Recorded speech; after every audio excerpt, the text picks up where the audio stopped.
Good morning students. मैं doctor Ranjita Garg, सहायक आचार्य समाजशास्त्र, सेठ मुरलीधर मानसिंह का कन्या महाविद्यालय भीलवाड़ा। आज हम बात करेंगे स्पेंसर के सामाजिक उद्विकास के सिद्धांत के बारे में। पिछले वीडियो में मैंने आपको उद्विकास का अर्थ समझाया था। उद्विकास यानी एक ऐसी प्रक्रिया जिसमें कोई भी वस्तु या सावयव एक निश्चित गति से निरंतर क्रमिक परिवर्तन के आधार पर सरलता से जटिलता की ओर बढ़ते हैं। यानी कोई भी चीज़ जो अपने एक सरल रूप में होती है, धीरे धीरे स्टेप बाय स्टेप एक निश्चित प्रक्रिया से विकसित होते हुए जब जटिलता की ओर पहुंचती है, तो इस प्रक्रिया को हम उद्विकास कहते हैं। हमने बात की थी कि चार्ल्स डार्विन ने सबसे पहले उद्विकास का जिक्र किया था और डार्विन के सिद्धांत को स्पेंसर ने समाज पर लागू करने का प्रयास किया। डार्विन ने बेसिकली प्राणी शास्त्रीय उद्विकास सिद्धांत की बात की थी। उनकी जो रचना थी ओरिजिन ऑफ स्पीसीज, इसमें उन्होंने अपना सिद्धांत दिया था। डार्विन का मानना था कि प्रारंभ में प्रत्येक जीवित वस्तु सरल होती है और उसके विभिन्न अंग एक दूसरे से ऐसे घुले मिले होते हैं कि जिन्हें आप अलग नहीं कर सकते। जो मैंने आपको एक बीज का एग्जाम्पल दिया था, उसी प्रकार से डार्विन कहते हैं कि वो सब आपस में इस तरीके से घुले मिले होते हैं कि उसे हम अलग नहीं कर सकते। परंतु धीरे धीरे उस वस्तु के विभिन्न अंग स्पष्ट और पृथक होने लगते हैं तथा उनका जो स्वरूप है वो धीरे धीरे निश्चित हो जाता है। जैसे एक बीज से जब अलग अलग उसके अंग निकलने लगते हैं, जड़ अलग, तना, फल, फूल, वो सब चीज़ें, पत्तियाँ वगैरह सब अलग अलग होने लगती है, तो उनका सबका अपना एक निश्चित स्वरूप हम अलग अलग आइडेंटिफाई कर सकते हैं। ये सारे अंग अलग अलग होते हुए भी एक दूसरे से अभिन्न समानता से जुड़े हुए होते हैं। ये अंग स्पष्ट होने लगते हैं, उनमें भिन्नताएं भी उत्पन्न होने लगती है और धीरे धीरे प्रत्येक अंग का अलग अलग काम बढ़ जाता है। हमें पता है जड़ का क्या काम होता है, तने का क्या काम होता है। जीव निर्माण जो होता है यानी एक सावयव का निर्माण जो होता है, एक भ्रूण के एक सेल कोष्ठ से होता है, जिससे एक भ्रूण डेवलप होता है, एक फीटस डेवलप होता है और इस फीटस से धीरे धीरे हाथ, पैर, आँख, नाक, मुंह, हाथ, सारी चीज़ें जो भी अंग है अलग अलग, जो एक गर्भस्थ शिशु के जो भी अलग अलग अंग होते हैं वो धीरे धीरे डेवलप होने लगते हैं। हालांकि प्रत्येक अंग जो है उसका एक अपना एक अलग काम होता है। जब हम बाद में एक बच्चे को देखते हैं, न्यूबॉर्न बेबी को, तो उसके अलग अलग जो बॉडी पार्ट्स हैं उन सब का अलग अलग काम होता है। हमारी इंद्रियों के अलग अलग काम होते हैं, लिम्स का अलग अलग काम होता है। ये एक प्रकार से श्रम विभाजन है क्योंकि विभिन्नता है, सबके अलग अलग काम है, परंतु ये जो अंग है इन्हें हम पूर्णतया एक दूसरे से पृथक नहीं कर सकते। ये सारे अंग अंतर संबंधित हैं और अंतर्निर्भर है। हमारे जितने भी शरीर के अंग हैं, अगर किसी शरीर के एक भी अंग में कोई प्रॉब्लम होती है तो कई बार उससे पूरे शरीर को तकलीफ होती है।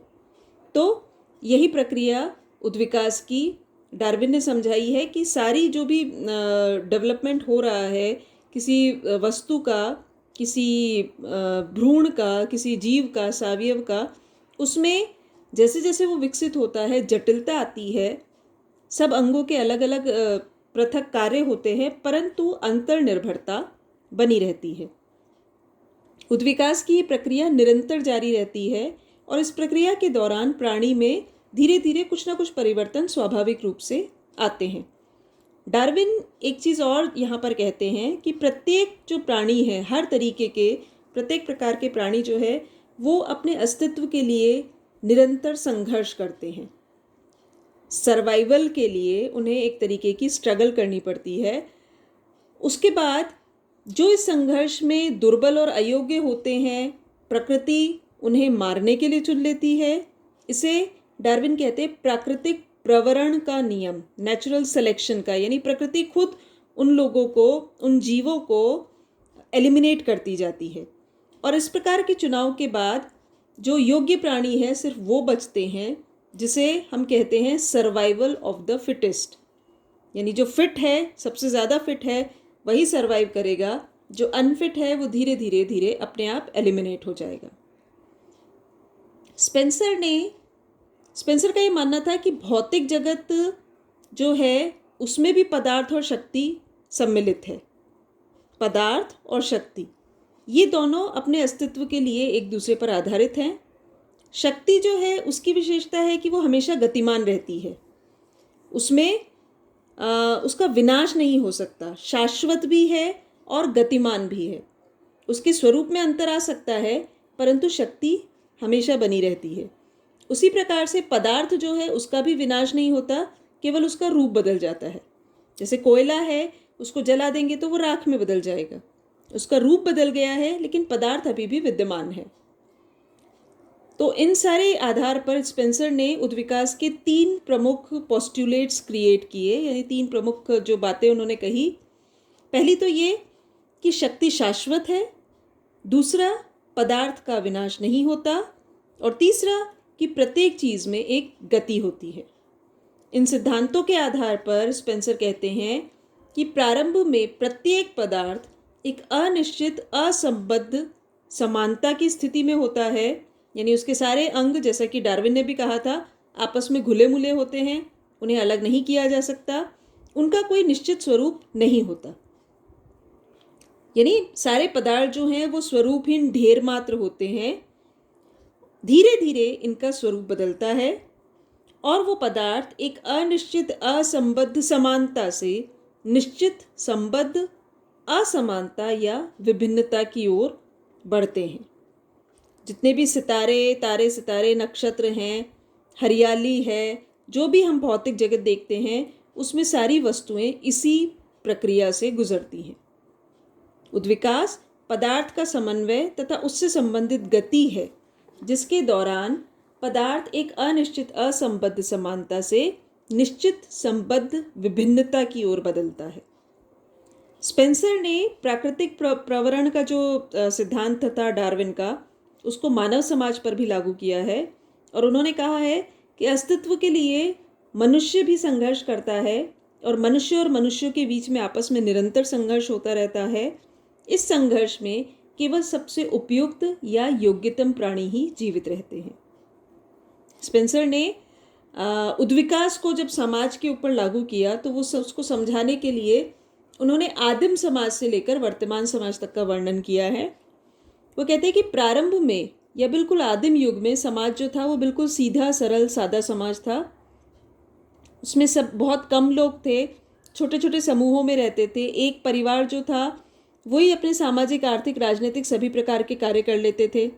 समाज में खानाबदोश झुंड या घुमंतु जीवन वाली व्यवस्था थी, जो इधर से उधर घूमते रहते थे। मौसम के अनुसार अनुकूलन के लिए वो एक जगह से दूसरी जगह ग्रुप में घूमते रहते थे। प्रत्येक व्यक्ति केवल अपने परिवार के बारे में ही जानता था। उसका परिवार मूलतः उसका ग्रुप ही हुआ करता था, जिस समूह का वो सदस्य था। किसी व्यक्ति का न कोई निश्चित उद्देश्य था, न कोई विशेष कार्य, यानी कोई विशेषीकरण, स्पेशलाइजेशन वहाँ पर नहीं था। सबका उद्देश्य कुल मिलाकर रोटी, कपड़ा और मकान, यानी तन ढकने के लिए कपड़े की ज़रूरत है, सर ढकने के लिए छत की ज़रूरत है और पेट भरने के लिए भोजन की ज़रूरत है। यही उनकी आवश्यकताएं थी। तो इस प्रकार के समाज में न तो मानव जीवन, न सामाजिक संगठन, न संस्कृति, ऐसा कुछ भी नहीं था। ये सबसे प्रारंभिक अवस्था थी जो कि अनिश्चित, असंबद्ध और समानता वाली थी, यानी सभी लोग समान थे। धीरे धीरे मनुष्य ने जैसे जैसे उसके अनुभव, विचार और ज्ञान आदि में उन्नति हुई, विकास हुआ, तो समूहवादी से वो सामाजिक बनने लगा। जो भी उसने आविष्कार किए, चाहे वो पहिए का आविष्कार हो, आग का आविष्कार हो, और धीरे धीरे खेती बाड़ी करना सीखा हो, उसके परिणाम स्वरूप परिवार, राज्य, कारखाने, धार्मिक संस्थाएं, गांव, शहर, ये सारी अलग अलग जो व्यवस्थाएं या संस्थाएं जो थी वो अलग अलग विकसित होने लगी। इस विकास के दौर में जैसे जैसे विभिन्न अंग स्पष्ट होते गए, उनके काम बढ़ते गए और समाज में विभिन्न अंगों के बीच में श्रम विभाजन, यानी काम बांट दिए गए कि आप ये काम करेंगे, दूसरा कोई व्यक्ति दूसरा काम करेगा। जो किसान है वो खेती करेगा, जो बढ़ई है वो लकड़ी का काम करेगा, जो लोहार है वो लोहे का काम करेगा। और धीरे धीरे श्रम विभाजन होने के कारण वो अपने काम में विशेषीकृत भी होते गए। तो यहाँ पर श्रम विभाजन और विशेषीकरण प्रारंभ हो गया, यानी धीरे धीरे भिन्नता की ओर हम बढ़ने लगे। परंतु इन भिन्नताओं के बावजूद भी एक दूसरे से पृथक नहीं थे। क्यों नहीं थे? क्योंकि डिपेंड करते थे एक दूसरे पर। इंटरडिपेंडेंसी वहाँ पर मौजूद थी, एक दूसरे पर निर्भरता थी। अगर एक किसान है तो वो खेती कर सकता है, लेकिन अगर उसे लोहे के औजार चाहिए तो वो लोहार की मदद लेगा। लोहार लोहे के औजार बना सकता है, लेकिन पेट भरने के लिए उसे किसान से अन्न लेना पड़ेगा। तो ये इंटरडिपेंडेंसी आपस में लोगों को बांधे हुए रखती है। परिवार राज्य से संबंधित है, उस पर निर्भर है, राज्य भी परिवार से जुड़ा हुआ है। अलग अलग, चाहे वो शिक्षक हो, किसान हो, धोबी हो, ये सब अंतर्निर्भरता के संबंधों से जुड़े हुए थे। यानी धीरे धीरे सामाजिक जीवन में विभिन्नता तो आ रही है, भिन्नता आ रही है, असमानता आ रही है, लेकिन एक निश्चितता आ रही है। क्यों? क्योंकि सबको पता है हमें क्या क्या कार्य करना है। तो इस प्रकार एक समाज अनिश्चित, असंबद्ध भिन्नता की ओर बढ़ने लगता है। धीरे धीरे प्राणीशास्त्रीय उद्विकास को जब सामाजिक उद्विकास में की तरीके से, ये भी एक एक स्टेप बाय स्टेप उन्हीं प्रक्रियाओं से गुजरता है जिस तरीके से प्राणीशास्त्रीय उद्विकास गुजरता है। इसीलिए स्पेंसर ने प्राणीशास्त्रीय उद्विकास का जो डार्विन का जो फॉर्मूला था या सिद्धांत था, उसको उन्होंने समाज पर भी लागू किया है। वो कहते हैं समाज को सर्वोत्तम रूप से समझने के लिए उसकी तुलना सावयव या शरीर रचना के साथ करनी चाहिए। उनका ये मानना था कि समाज एक प्राणीशास्त्रीय व्यवस्था की तरह ही है और दोनों की संरचना और कार्य लगभग एक समान है। एक सावयव की भांति समाज का भी क्रमिक विकास होता है, सरलता से जटिलता की ओर विकास होता है। एक सावयव की भांति, सावयव यानी शरीर, सावयव की भांति ही समाज में भी कार्यों का विभाजन और उसकी संरचनाओं के विभिन्न अंगों में अंतर संबंध और अंतर्निर्भरता बनी रहती है। तो ये स्पेंसर का सामाजिक उद्विकास का सिद्धांत है, जिसमें वो समाज की तुलना मानव शरीर से करते हैं, प्राकृतिक जगत से करते हैं और कहते हैं कि इसी उद्विकास की प्रक्रिया से हम सभी यहाँ तक पहुँचे हैं।